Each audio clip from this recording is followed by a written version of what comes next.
A good Erev Shabbos, everyone. Erev Shabbos, Parshas Behar Bechukosai.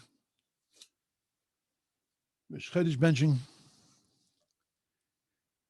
The second half of this parsha deals with the Teichacha, deals with the curses, the blessings and the curses, the brachas and the klalos. I explained it, I think, beautifully in the parsha class. But then immediately after those blessings and curses, where God says, if you do my commandments, this is the way it's going to happen. If you don't do my commandments, this is the way it's going to happen. Then we have the parsha of the Erechin, the parsha of pledges, pledging your value to the temple. The parsha where you're giving money, you're giving a donation, you're taking your possessions and you're giving it away. What's the connection that after the curses, the Torah doesn't end the parsha that way, but rather has the section of curses, the section of pledges, which seems to be totally disconnected from the section of the blessings and the curses. So there's a pasuk in the Torah later on in Devarim, Parshas Vayelech, the Torah says, when a person is beset by ra'os rabos, by many evils, vitzaros, and distresses. So the rabbis look at that carefully and they say, what does that mean, many evils and distresses? Isn't that really the same? Ra'os and saros, it's all bad stuff. It's all difficult things, difficult circumstances. So why say Ra'os, Rabos, Vitzaros? So I'm a Rav. It's a difference of opinion between Rav and Shmuel. Rav says what the pasuk means is that Ra'os shenasos tsaros zulazu, evils that become tsaros to each other, they become distresses to each other, meaning kagon zibura va'akrova, like being bitten by a bee and a scorpion.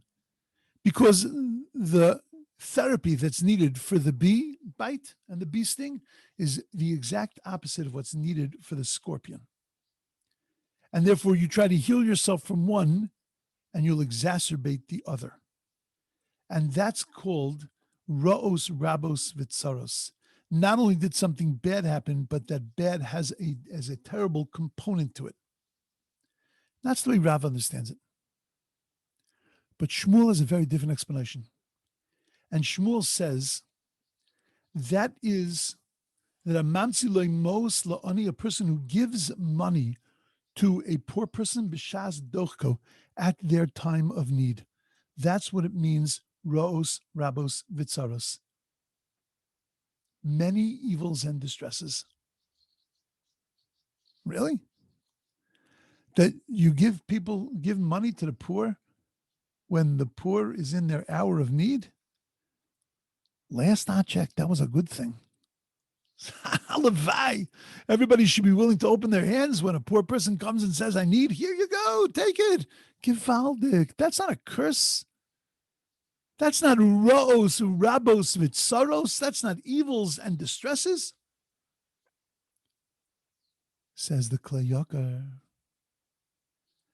It's human nature that as long as everything is going smoothly and life is going along as a clip, so then we tend to think little and to just keep on moving. And then tragedy strikes. And when tragedy strikes, we reassess. And suddenly we're davening and we're giving tzedakah, and we're being more careful, and we're doing the things that we would never do. And that's the message of the Torah. It's part of the Teichacha, it's part of the curse and the rebuke that is leveled at the Jewish people. Don't wait until tragedy strikes. Don't just wake up then. Increase charity, increase mitzvos, increase ma'asim tovim. Be conscious of being a good person always, even when things are going beautifully.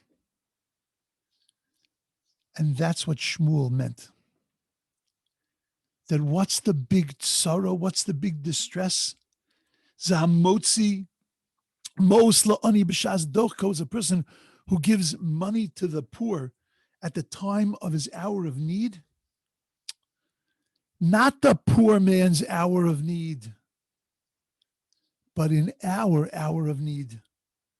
That I'm only motzi, most the ani. I only open my hands and give money to the ani. B'shas dochko, when life is pressurized for me. But when it's good for me, I don't even think about him. When it's good for me, I try to push him off. When it's good for me, masim tovim, good deeds, being more precise and more punctilious and more careful about things. Growth, it's not something that's in the front of my mind. And that's the tragedy. That's the teichacha. That's the biggest curse, the biggest disconnection that we could have. That we're not always conscious. And that's why the parsha ends with Erchen. Evaluations. That it reminds me to get my priorities straight and give and share and care and think and be aware of where you are always. Not just when tragedy strikes. It's a general message. It applies so poignantly to this week. So many people making Kabbalahs, accepting things on themselves. So many people looking at it and saying, I need to be more of this or more of that. Kodesh Baruch Hu is calling to me. I need to respond to the call. I need to respond to the call every single day. You know, I often say to people that come to say Kaddish, and they come for the year.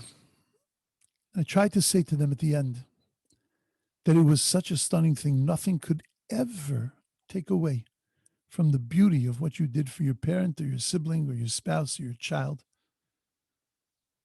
But the real Kaddish is the day after. Because the real proof, did you get the message, is not when you're in the middle of the pain and the tsa'ar, but even when it loosens up and life goes back to normal,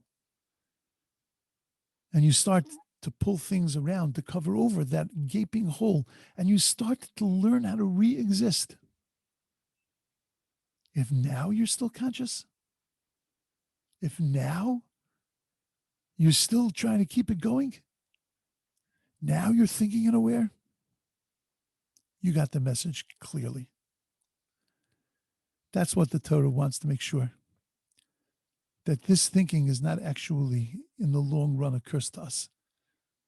Because when we think only when we're pressurized, it's not as pure as it could be. But when we're conscious and aware and cognizant and thinking every day of our lives, that's a bracha. That's the most incredible blessing that God allows us to give to ourselves. Our lives should be filled with incredible blessings every single day. Everyone should have a beautiful, wonderful, amazing, awesome Shabbos. And have an amazing week as we enter our final stages of preparation for Matan Torah, for the giving of Torah. The excitement is mounting. Anybody who's still counting with a bracha, the excitement is, and now the pressure is on to remember those last couple of nights. But you made it 2/3 of the way. Lag B'Omer was 2/3 of the way, and you're still saying a bracha, chances are good you'll make it through till the end. Just stay conscious. And when you stay conscious and aware, life is filled with so many blessings. Have a good Shabbos.